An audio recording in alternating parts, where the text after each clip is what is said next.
Welcome to End of Life University on YouTube. Just so you know, End of Life University is a podcast that you can listen to wherever you happen to enjoy podcasts. You can also go to the show notes page at eolupodcast.com.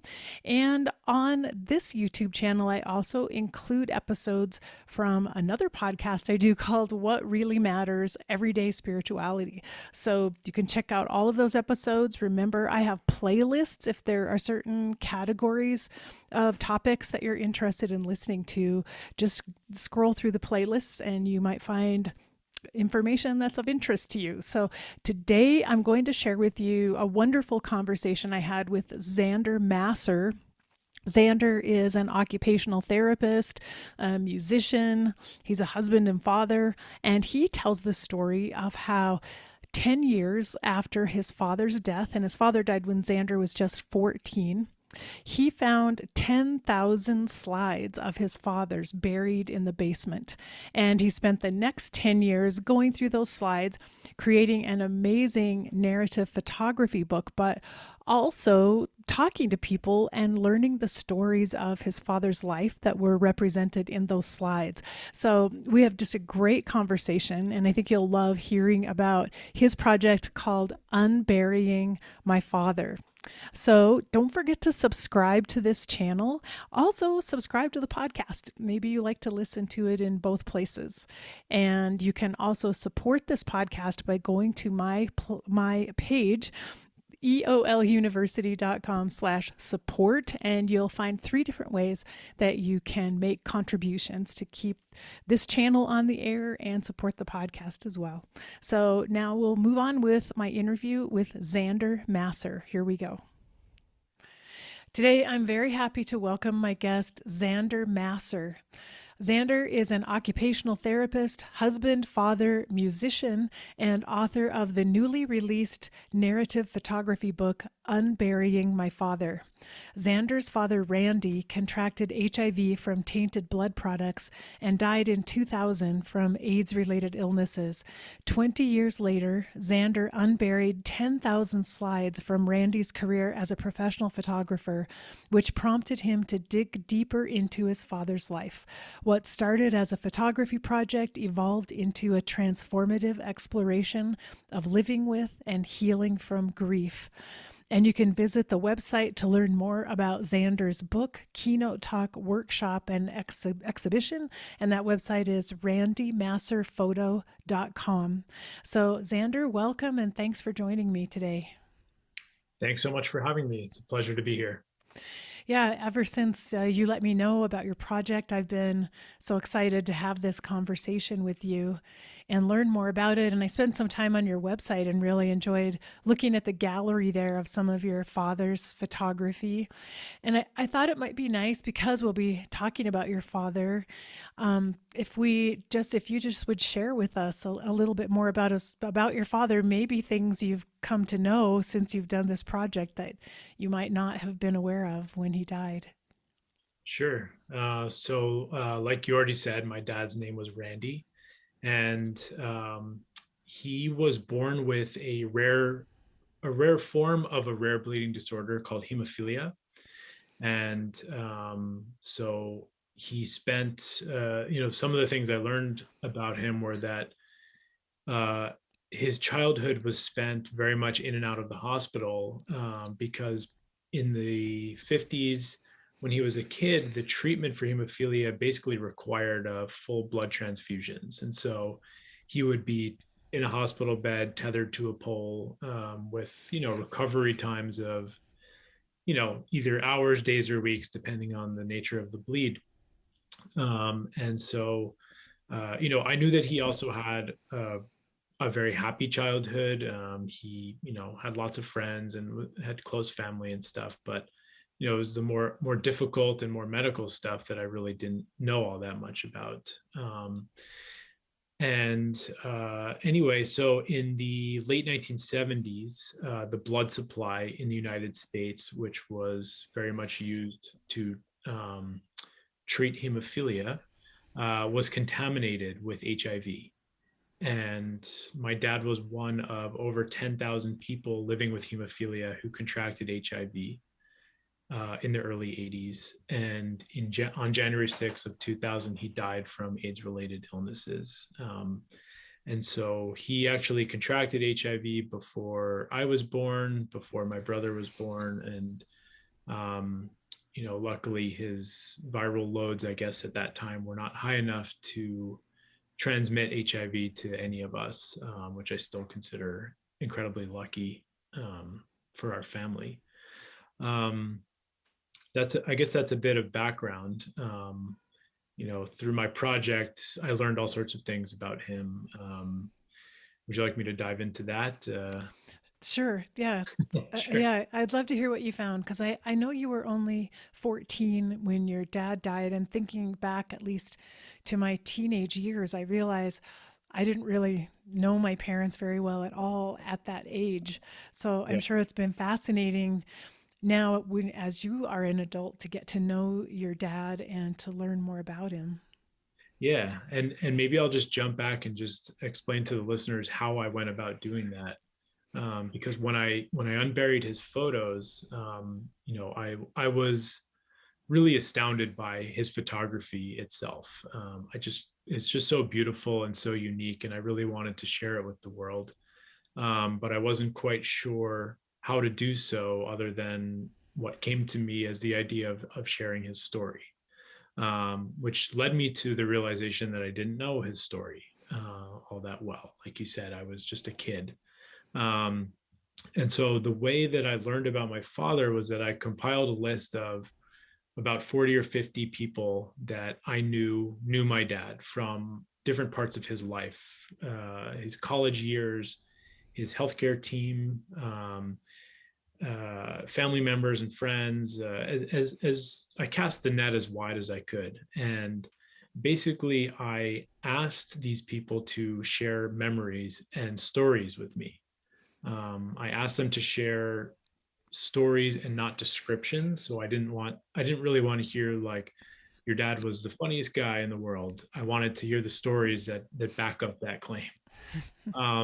And I received just such an astounding and incredible response. And so I had these like couple weeks or even months actually where like almost every day I would just my inbox some incredible story would appear in my inbox, or I'd get a phone call from someone who would wanted to tell me their stories by phone, and I would just be transplanted immediately into the room or on a subway car or in a photography studio or a boardroom, wherever the story was taking place. And I could just picture my father being there, and it was almost like observing or being a fly on the wall. And this is the way in which I learned my father's story. And this is how his story is told in the book. Um, one of the things that not was not learned but was confirmed based on my memory was that he was an incredibly funny and universally loved human being. That's how I remember him. And so there are a lot of stories of just people having a good time, and him making people laugh. So that was confirming for me. But some of the things I learned about him were, one, that he was a very active member of the hemophilia community, that he was a board member of the Hemophilia Association of New York for 20 years. So I had no clue that he was an advocate and that was a part of his life, other than I just knew he had some kind of association with them, but I really didn't know. And I even dug up letters that were written to him from New York State senators, where my dad was advocating for policies to benefit people like himself in that community. Um, and I think there are two kind of like main takeaways in terms of what I learned about my father through this process. One is that as I learned his story and his history, especially with his illnesses, it really allowed me to see his photography and his art in a completely new way. Um, and I'll tie that in with the second thing, which is that what one of the main things I learned about him, which was kind of determined on lack of story, which is that my father did not talk to anyone about his illnesses, about his looming death, and his fears around those, and his anger around the injustice of it all. And so the way that I now perceive his photos is someone who lived with trauma, who lived with um, unjust and untimely death, and a lot of physical illness his entire life. Someone who kept all of those struggles inside, barely talked even to my mother about them. But there's so much emotion expressed in his photography and his art, and so much deep, what I see as human connection in his photography. And so it allowed me to view his artwork and his photography as someone who used that as his way to express what I think he was not able to say. Wow, that's really beautiful. And something that stood out to me along those lines that I heard you say on the video on your website is that you felt like your dad was collaborating with you on this project the entire time. And it's as if this book has finally given a voice for your dad, a voice to share maybe things he was experiencing, but also to share it in a way that could be inspirational for other people as well. Yeah, absolutely. And it has felt like a collaboration. And the way that collaboration really started was that as I was going through the photos and the stories both at the same time, um, I started to see, like, I would hear a story about a certain place. Like, I'll use the Statue of Liberty example, where his cousin was supposed to go to the Statue of Liberty. They were little kids, and my dad fell outside the apartment. And because of his hemophilia, he hit his knee and it blew up like a balloon. And my cousin, or sorry, my dad's cousin, I guess that was kind of like the first moment in their relationship and in his life where he realized that my dad was sick and had this disease. Um, and at the same time, I was going through all these photos and trying to figure out what to do with them, and I discovered these unbelievably beautiful photos of the Statue of Liberty. And so I kind of like placed myself there, even just like looking at the statue with the angle that my dad did to take the photo, and I was just imagining my father, I don't know, either consciously or not consciously reliving that experience as he took these photos. And I think that's where the emotional component of his photography really comes in. um, and so there's a lot of moments like that you can see in the book where the photos either literally, but often also metaphorically, kind of match the stories and the written content. So that's one way in which I felt, I do feel that we're collaborating. There are lots of ways that we collaborate on this project, and it's just been so cool because we now have an active working relationship with each other, where I'm kind of asking myself all the time, what do I think he would do in this scenario, or how would he present this photo or this page, or what decision would he make? How do we make this decision together? And I've got a whole new relationship with him now that I just wasn't expecting, and I didn't know this was all going to unfold the way it did. But he's more a part of my life than he's been in a really long time, and I can say that that is bittersweet, because it certainly comes with a lot of pain. Yeah, it comes with pain, but it's completely worth it for me. Because it's as if you may be grieving him all over again because you're getting to know him in ways you didn't know him before. So you have a new relationship with him and you have to acknowledge all over again his death and that loss and the pain it causes. Yeah, it certainly does feel like that. It's almost like I'm grieving a new version of him. And this version of him is different. It's very different from my perspective, from when I was a child. Yeah. And it's interesting in creating this book, you've have you've helped your dad create a legacy to leave for the world and in a way make meaning of his whole life, his illnesses and all the things he dealt with, and put it out there for the world to be helpful to others. And you've been able to do it now, in this time in the world when it's actually possible. It's possible to for one person to decide to create a book like this, where that might not have been possible when your dad was still alive, to actually have the means to put together a photography book. So I don't know, there's something really perfect about it to me, about this, the way life unfolds, and that 20 years later, the timing is just right for you to be there to learn your dad's stories and to create this beautiful book. Yeah, I do think the timing is just right. I think that, you know, my dad died over 20 years ago.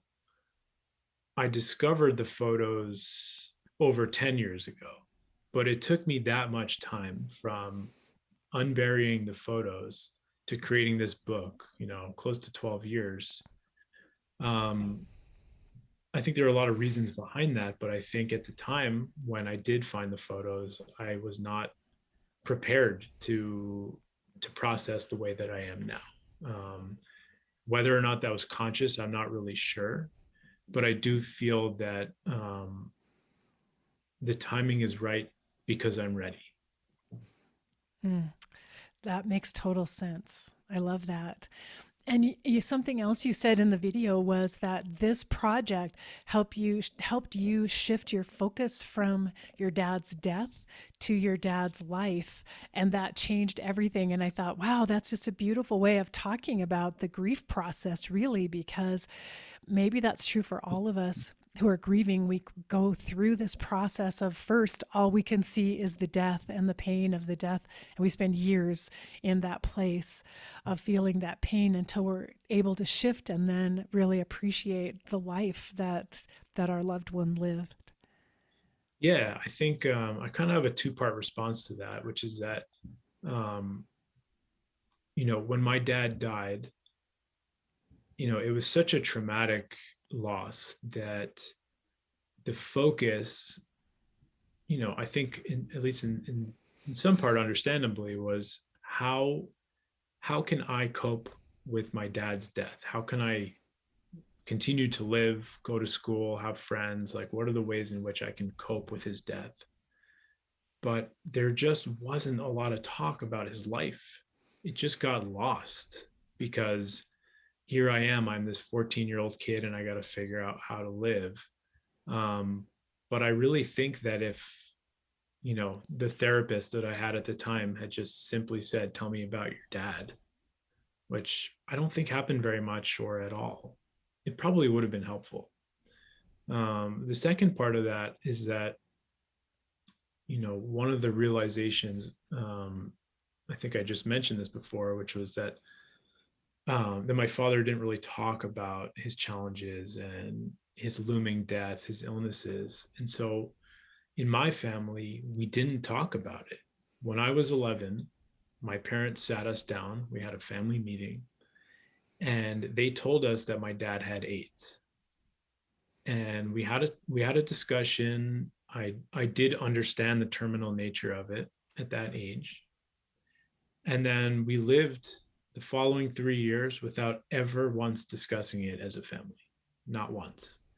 And so when that kind of silence around these challenging things was modeled for me, one, after he died, that's the model I took on, which is that I didn't really talk about it with anybody. But the second thing, in retrospect, now that I'm looking back, it just doesn't seem fair that we spent all these years living in silence with this big elephant in the room that we never talked about. Then my dad died. And then I was pushed into therapy and bereavement groups where I was expected to now talk. And I wasn't prepared, I wasn't ready, and I just wasn't willing to. And so, the services and the therapy and the groups and things that I went to, I don't know that they were all that helpful for me at that time because I was so closed off.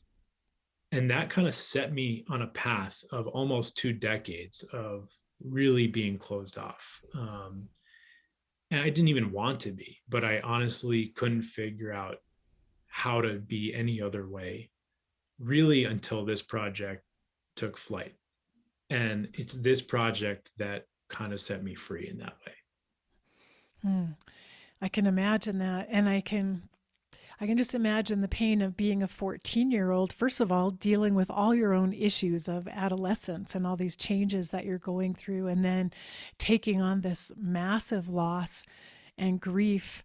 And it seems to me what I've observed before is that when a child loses a parent, there's almost no one to go to for comfort because everyone else in your family is also grieving. You can't go to your parent who's still alive really because you see that they're already devastated also by this loss. And Yeah. so it does seem like a lonely time when you would tend to go within and then just bury what you're feeling. Yeah, I think that's definitely true. And I think, it really impacted my relationship with my mother, especially because about a year, I think it was a year after my father died, my brother, who, I'm very close with, he moved away to go to college. And so it was just my mom and me in the house. And it was really tense. And, I think my mom wanted to connect with me and she checked in on me. But we really were not able to communicate in any healthy way. And I directed a lot of anger towards her.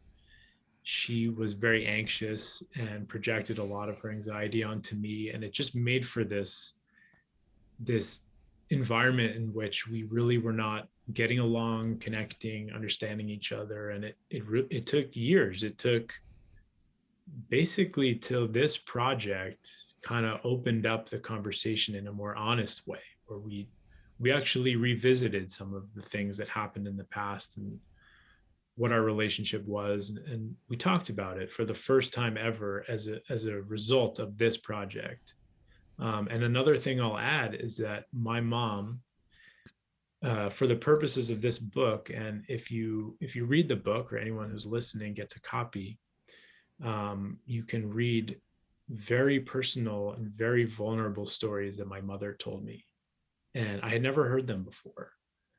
And it allowed me to really empathize with the incredible challenges she faced. She entered into a relationship with my dad knowing he had hemophilia, which is one thing. And then it just became a completely unexpected and completely devastating new experience when he contracted HIV. And she became a caregiver, and it allowed me to understand her anxiety more. Um, and she also told me that part of the silence was around my dad's wish to maintain positivity in the home, which I didn't know about. And so, in asking my mom to share with me stories about the past and her relationship with my dad, it really opened up a lot of great meaningful conversations that has really strengthened and improved our relationship today. That's just really beautiful to hear about. And it what the thought that came to my mind is the title of the book, Unburying My Father, that while you unburied his slides, which is what got this started, but you were also unburying your own grief and your pain that had been hidden away for such a long time. But that also allowed your mom probably to unbury some of her pain because I imagine she also didn't have anyone to share that with or a way of talking about it and processing it. Yeah, there's actually a quote from her in the book where she says, "My grief is private and it's a work in progress." And that's very much true for her. And it's okay to be private, I think. I think whatever is helpful. But for me, the privacy has not been helpful, and being open and vulnerable has been incredibly helpful. And I find that the more the more vulnerable I get in terms of my sharing, the more love I receive and the more support I receive back. And so, this definitely has opened up a lot for my mom and for my brother. Um, but I think for me, I'm the one who really took the step of telling and sharing the story, and that's where the work is. And so I think I've seen the biggest benefit, but it's been really amazing for my family, that's for sure. Oh yeah, I can just imagine. I can hear that just in what you're sharing with us already. And I know you wrote, and I know that you do some teaching about using creativity as a way to explore grief, which is certainly what you've done here with this entire project. So I thought maybe you could share some more of your thoughts about that. Yeah, so after, well, I guess not after, but because there is no after, in going through this process, and experiencing the catharsis of it, and realizing that, you know, I think that my process maybe could be applied to somebody else who's grieving. I'm sharing a very personal story, but it's also a universal story, and I do believe that others can benefit not just by reading my book, but I took the next step in creating a workshop based on my process. And it's also kind of guided by my clinical practice as an occupational therapist. And so the workshop is, basically what I've done is I've broken down my creative process into 10 steps. So each step is concrete and has an actionable item. And there's a lot of writing and reflecting and remembering that goes on in the workshop. But I guide participants, and it comes with the workbook. So for like each step, there's a very specific spot and section where they write. And at the end of the workshop, they kind of have like a roadmap on how to create memorial art. So what that means is that for me, it turned out to be a book and a keynote talk and a workshop and a photo exhibit, lots of different things. But for somebody else who might have other creative leanings, it could look completely different, and it should look completely different. Um, but they will have the roadmap, like I said, or even a guide of how to create something that memorializes their person in a meaningful way, and how they might be able to share that with others. And I like what you're saying too, that I mean there may be many of us who don't view ourselves as creative people because we don't view ourselves as someone with any creative talent, but that's not what it's about. It's not about having a creative talent. It's about expressing yourself by making things or creating things, whatever that might be. Totally. And I got lucky because my dad was an incredibly talented artist. Without that, I don't think I'd be able to make this book. um, but you're right. It's, we don't have to be artists or identify as an artist to use creativity. We all have that in our brains. And the workshop is cool because it involves writing, which is creative. And so right off the bat, participants are creating right away. And their project doesn't have to necessarily be a written project. I've had participants talk about ideas of creating a family trip, of creating a dance.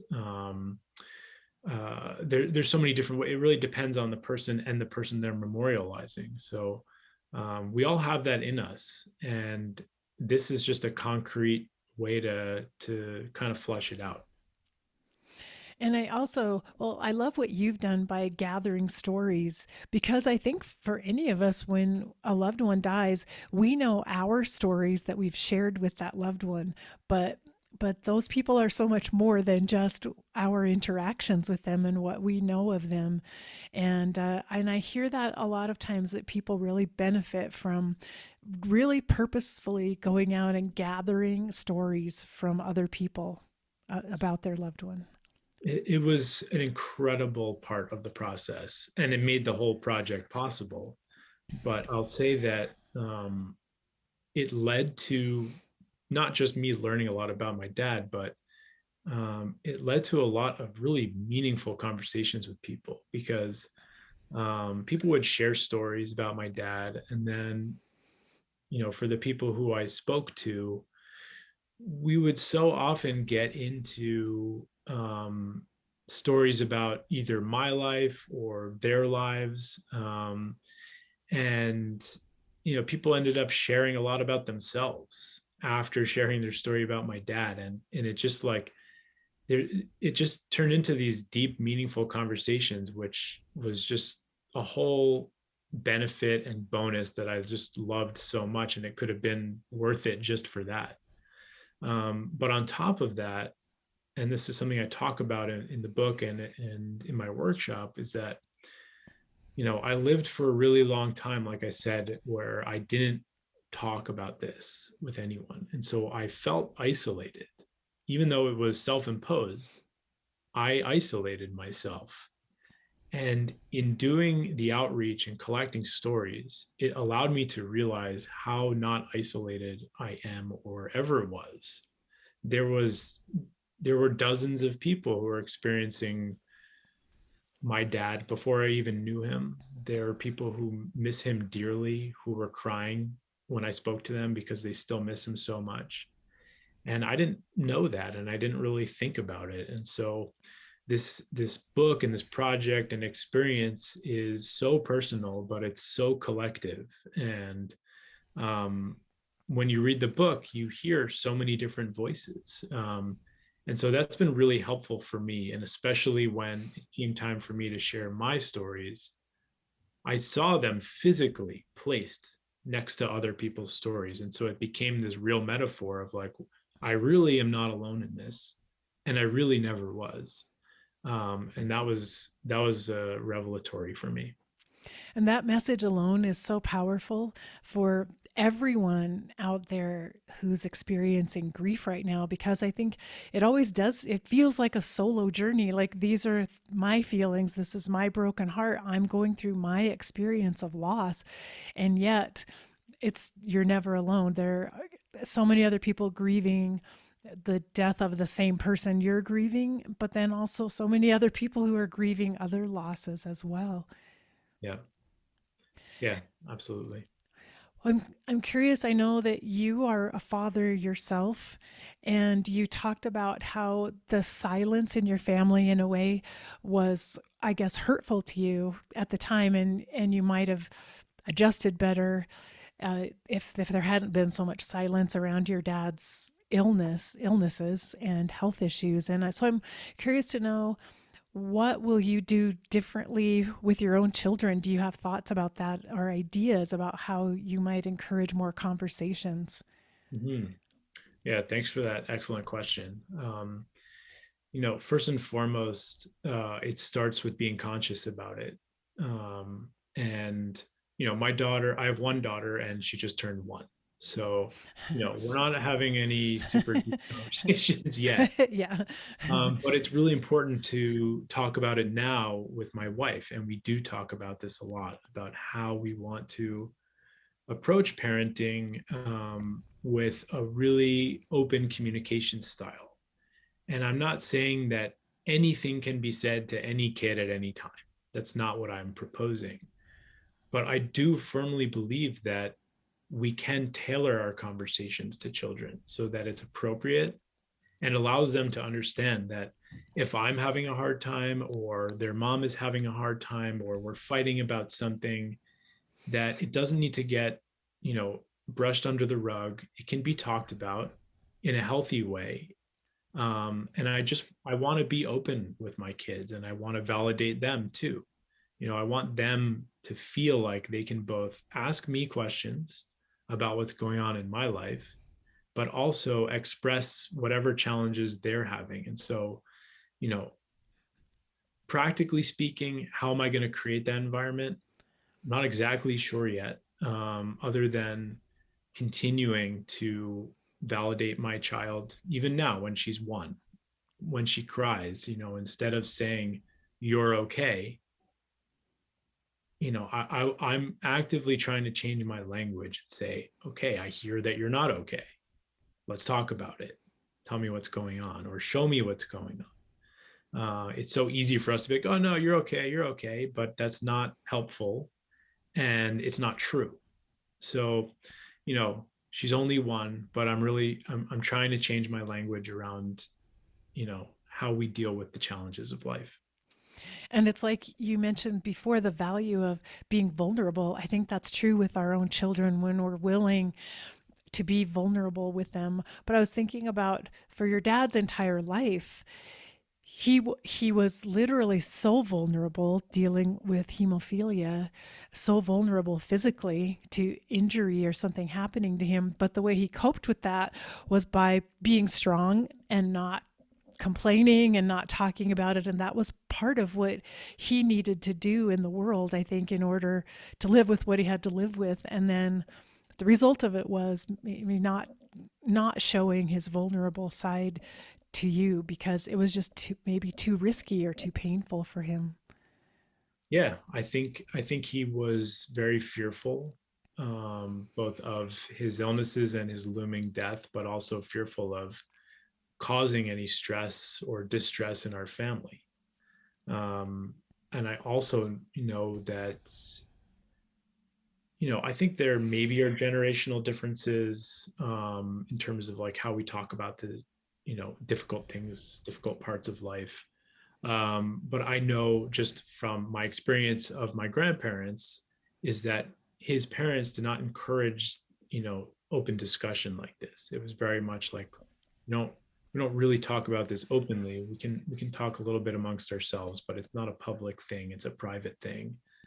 And I think that carried over. And I also think you're right that it was part of my dad's quote unquote survival mode. I just think that he didn't have the language or the space or the background to understand that he could be emotionally vulnerable with other people and still be the funny guy, still be the artist, still be universally loved, if not more. Um, but I just don't think he quite got that. It sounds like he channeled it into his photography, though, that you can see it there, especially now Sure. that you're looking at him through this new perspective. You can see all those aspects of him and how it showed up in the photos he took. Yeah, it definitely shows up. It's really there. I'm not like a photography aficionado of any kind, but I do know emotion, and I do know human emotion well. That's something that I feel steeped in. And when I see his photos, I just feel it, and it's there. And he somehow, like you said, he channeled it into his photography. And I really believe that anyone who views this book and his photography will see it and feel it too. And I know we talked a bit about the workshop that you teach, but I wanted to ask a few more questions. Is that done online or in person or either one? I've done both. You know, the virtual thing is great because it allows more people to gather more easily from wherever. Um, and the in-person one has its other benefits because I think it allows for a little bit more of intimate sharing. Probably a little bit. I think people, at least in my experience, have been a little more comfortable sharing, because I think it's easier to show support in person.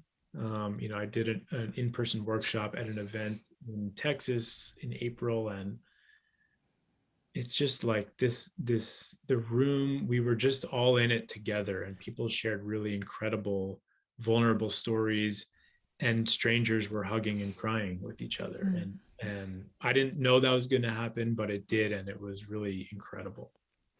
So it sounds like the workshop is something you can kind of take on the road if there is a group that might like to host a workshop for all their members or something.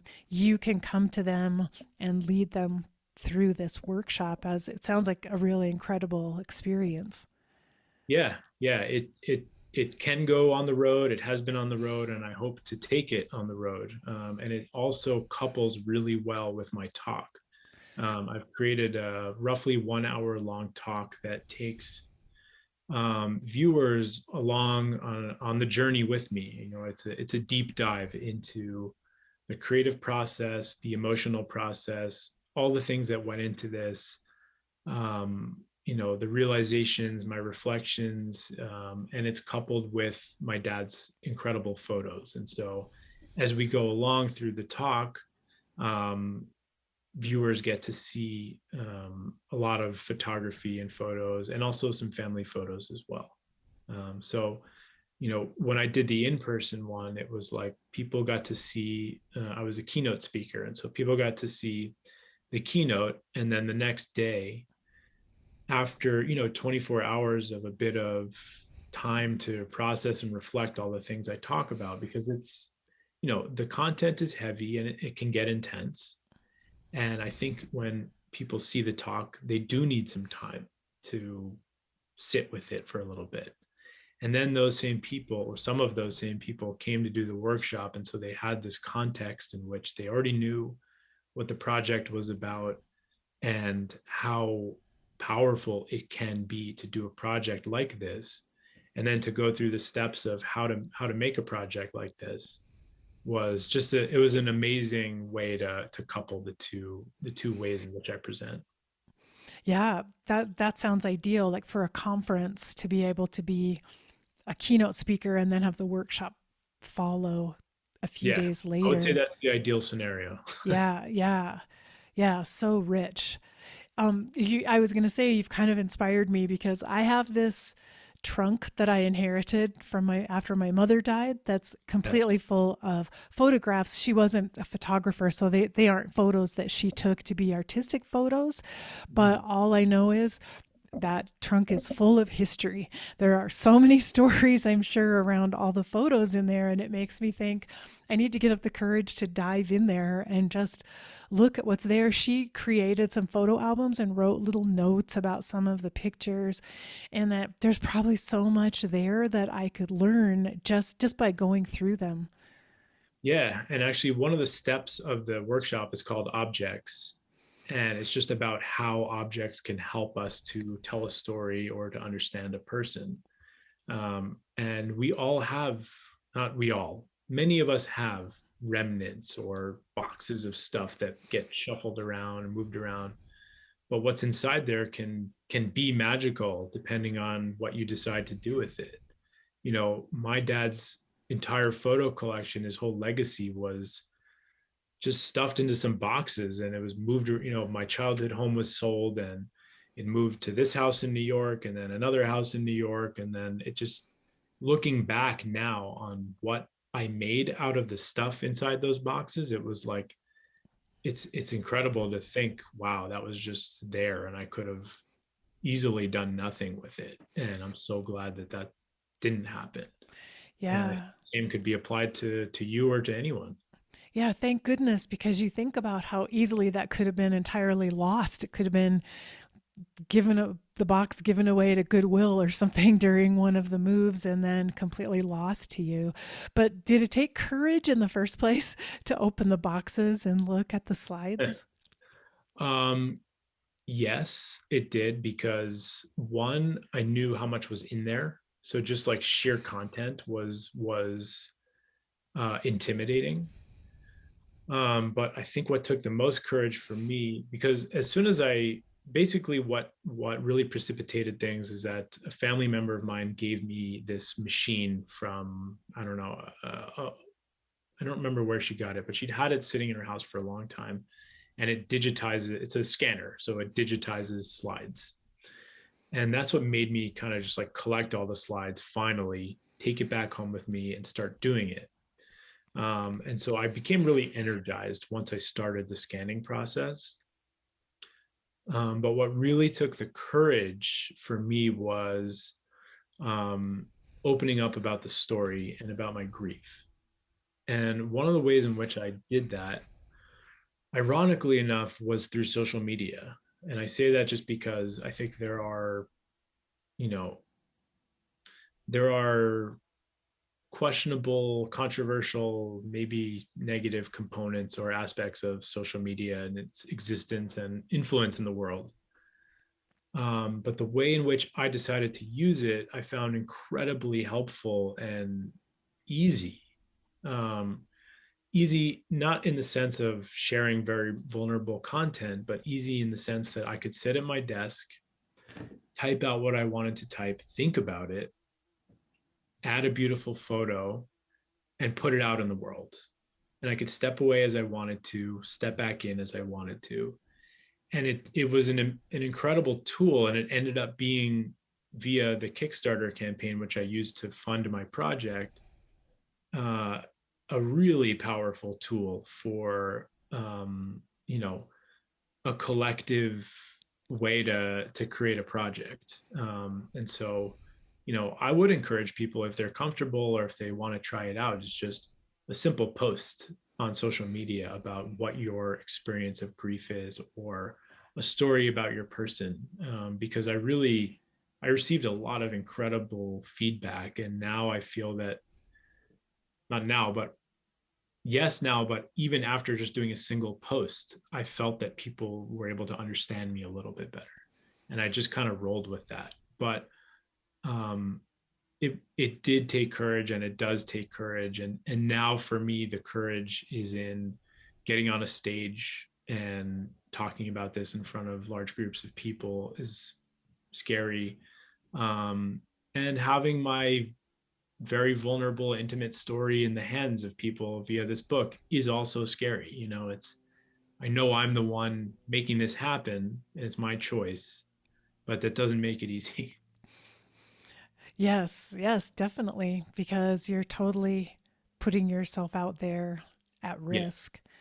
And I know this book was just barely published in June of this year, Yeah. but you mentioned you had 10,000 photos. So I'm wondering if there will be a follow up. Will you have a part two, a second book perhaps? Because there have to be so many more photos that you weren't able to include.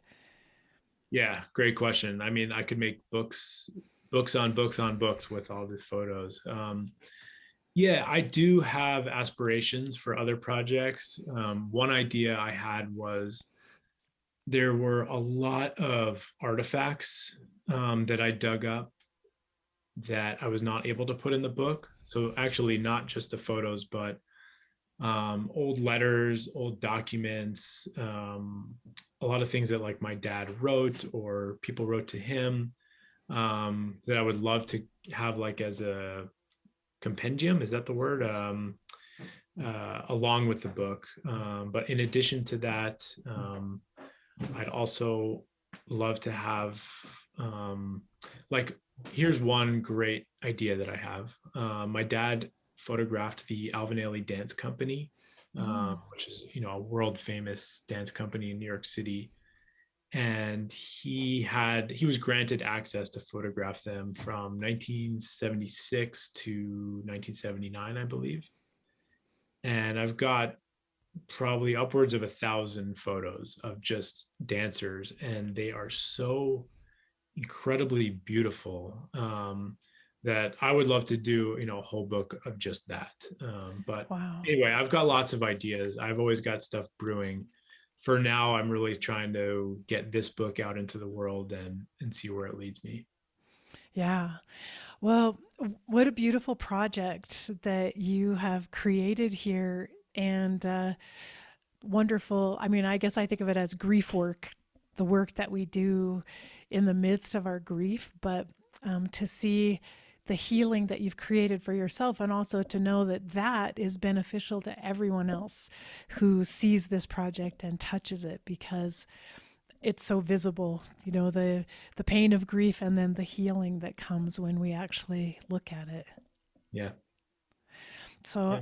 I'll remind our listeners that I'm talking with Zander Masser, and the website to go to is randymasserphoto.com. But I'm hoping that conference organizers will take this information down, because I think your presentation would be really wonderful to add, because sometimes conferences can get a little dry and dull, a little too academic in a way. But I could see you speaking even at medical conferences because of the medical issues your father faced and perhaps the way they were handled, and helping medical people get more in touch with the grief that the families they're working with might be dealing with. I mean, I could see that being a really wonderful inclusion in a conference. Yeah, and I think thanks for saying that. And I would add on to that that in addition, I think something that gets lost in the healthcare and the medical world is that there's the patient, but that patient has a social environment and a social network that is very much a part of their health and their life, which obviously includes the family. And as a healthcare professional now, I'm an occupational therapist. Looking back, I think it would have been an amazing idea if at least one time the hemophilia treatment center would have invited my family in to view a session, see what my dad does there, what his treatments are like, who are the people that take care of him. I think that would have been really valuable for both him and for us, and could have opened up that conversation a little bit. The conferences that I have talked at have had like mostly medical tracks, but the feedback I received was exactly what you said, which is that it's so nice to have something maybe non-medical or more of the psychosocial component of health to be included in these conferences. So yeah, it fits in really well in lots of different environments, which is great. Yeah, I could see even, photography buffs might benefit from this as, the deeper meaning of some of the photographs that we love and how they share emotion and share history and stories. And like that, I think that would be really nice too. Yeah.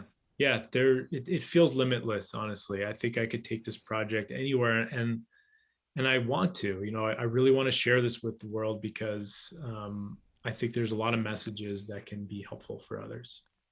And one thing I forgot to ask about before is that you can also do an exhibition, like a gallery type exhibition, and that sounds really cool when I was reading about it. If you just want to describe that briefly. Sure. So I've put together two now. The first one was at this event in San Antonio where I actually traveled from my home city of Montreal with my dad's old briefcase full of his original prints. So prints that he developed and edited by hand himself.